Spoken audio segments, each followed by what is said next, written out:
नमस्कार। मैं डॉक्टर वेदुला रामलक्ष्मी। कुछ दिन पहले की बात है कि मैं शॉपिंग करने गई और घूमते घूमते अचानक मेरी नज़र एक बहुत सुंदर से कॉफ़ी के मग पर पड़ी। बहुत ही सुंदर, सुंदर आकार, सुंदर चटकीले रंग। इतना अच्छा लगा कि मैंने निर्णय लिया कि ये कॉफ़ी का मग तो मैं घर लेकर जाऊंगी। जैसे ही मैंने कॉफ़ी के मग को अपने हाथ में लिया, कॉफ़ी का मग मुझसे बातें करने लगा। उसने मुझसे कहा, रामलक्ष्मी, बड़े प्यार से तुमने मुझे अपने हाथों में लिया तो है, पर मैं बता दूं कि मेरा ऐसा आकार था ही नहीं। मैं दरअसल मिट्टी का एक अनगढ़ सा ढेर हुआ करता था। एक कुम्हार मुझे उठाकर लेकर आता है, कुछ ठंडे पानी के छींटे मारता है और अपने पैरों तले खूब रौंदता है।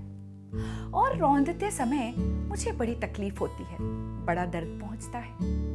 मैंने उस कुम्हार से कहा, भाई मेरे दर्द हो रहा है, अब रौंदना बंद करो।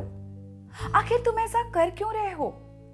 कुम्हार ने रौंदना छोड़ तो दिया, पर मुस्कुराया और बोला, ये तो कुछ भी नहीं, अभी बहुत कुछ है। उसके बाद उसने मुझे चाक पर रखा और चाक को बड़ी जोर से घुमाया। मैं चाक पर रखा था, मैं भी चाक के साथ घूमने लगा। मुझे ऐसे लगा जैसे सारी दुनिया मेरे चारों तरफ घूम रही है। सर चक्कर खाने लगा। मुझे लगा मैं अभी गिर जाऊंगा, बिखर जाऊंगा। मैंने जोर से आवाज लगाई कि भाई मेरे, बस करो, क्यों ऐसा कर रहे हो मेरे साथ? उसने चाक को घुमाना बंद तो कर दिया, लेकिन मुस्कुराया और बोला, ये तो कुछ भी नहीं, अभी बहुत है। उसके बाद उसने मुझे एक भट्टी में डाला। भट्टी का तापमान बहुत अधिक था। मेरे सारे शरीर पर फफोले से पड़ने लगे। मुझे ऐसा लगा जैसे मैं जल जाऊंगा, राख हो जाऊंगा। मैंने जोर से आवाज लगाई कि क्या कर रहे हो? किस जन्म का बदला है जो ले रहे हो? बस करो, इतना अत्याचार मत करो। उसने मुझे भट्टी से निकाल तो दिया, पर मुस्कुराया और बोला, ये तो कुछ भी नहीं, अभी बहुत है। उसके बाद उसने मेरे ऊपर रंग लगाने शुरू किए। सुंदर चटकदार रंग। बेल बूटे भी बड़े करीने से बनाए और एक एक बेल बूटे को रंगने लगा। अच्छा बहुत लग रहा था, लेकिन उन रंगों की गंध ने न जाने मुझे भीतर से रोंद सा दिया था। ऐसा लग रहा था जैसे अंतड़ियां भी बाहर निकल पड़ेंगी। अब मुझसे बर्दाश्त नहीं हो रहा था। मैंने उससे हाथ जोड़कर कहा कि भाई मेरे, मुझे पता नहीं तुम मेरे साथ कर क्या रहे हो, लेकिन एक बात बताऊं, मुझसे बर्दाश्त नहीं हो रहा, अब बस तो कर दो। वह मुस्कुराया और बोला, ये तो कुछ भी नहीं, अभी और है। उसके बाद उसने मुझे फिर से भट्टी में डाला। विश्वास कीजिए, इस बार भट्टी का तापमान पहले से 4 गुना अधिक था। अब मेरे भीतर ताकत भी नहीं बची थी। मैंने अपने आप को उस आग के हवाले कर दिया। मुझे लगा ये मुझे मार कर ही दम लेगा। मुझे याद ही नहीं पड़ रहा था कि मैंने इसके साथ ऐसा किया क्या है। चुपचाप जलता रहा। थोड़ी देर के बाद कुम्हार ने मुझे बाहर निकाला।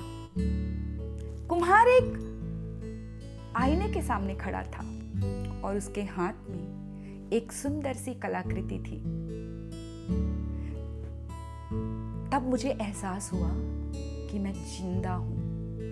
धीरे से मैंने आंखें खोली और देखा कुम्हार और उसके चेहरे पर मुस्कुराहट, उसका आत्मविश्वास, उसका संतोष।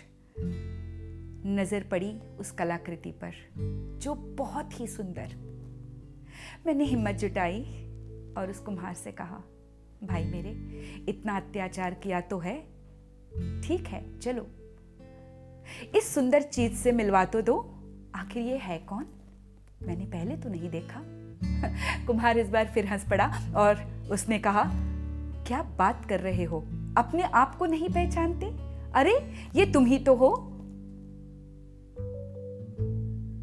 और तब मुझे समझ में आया कि अगर एक व्यक्ति से व्यक्तित्व बनना है, पर्सन टू पर्सनालिटी, ये जो ट्रांसफॉर्मेशन होता है, ये जो बदलाव होता है, इतनी ही पीड़ा से भरा होता है, इतने ही संघर्ष होते हैं, इतनी ही तकलीफें होती हैं। समझ लीजिए आपका जीवन बड़े आराम से बीत रहा है, किसी प्रकार की कोई तकलीफें नहीं हैं, सब कुछ अपनी जगह पर तय सा है। कोई आपको अपमानित नहीं करता, कोई आपको पछाड़ने की कोशिश नहीं करता, कोई ये प्रयास नहीं करता कि आपको दो चार ताने देकर आपको नीचा दिखाएं। तो विश्वास कीजिए आप वही हैं जहां पे कई समय से, आप वही हैं जहां आप इसके पहले भी थे।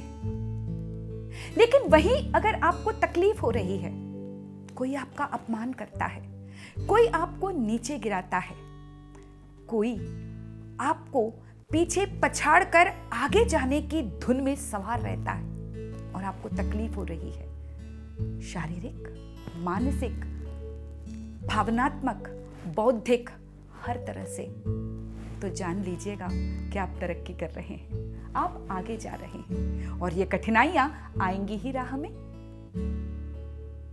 और आप अब व्यक्ति नहीं रहे, आप व्यक्ति से व्यक्तित्व बन रहे हैं। वो व्यक्तित्व जो सम्मान देने योग्य है, वो व्यक्तित्व जो सर आंखों पर रखने योग्य है, वो व्यक्तित्व जिसके सामने सारा विश्व सर झुका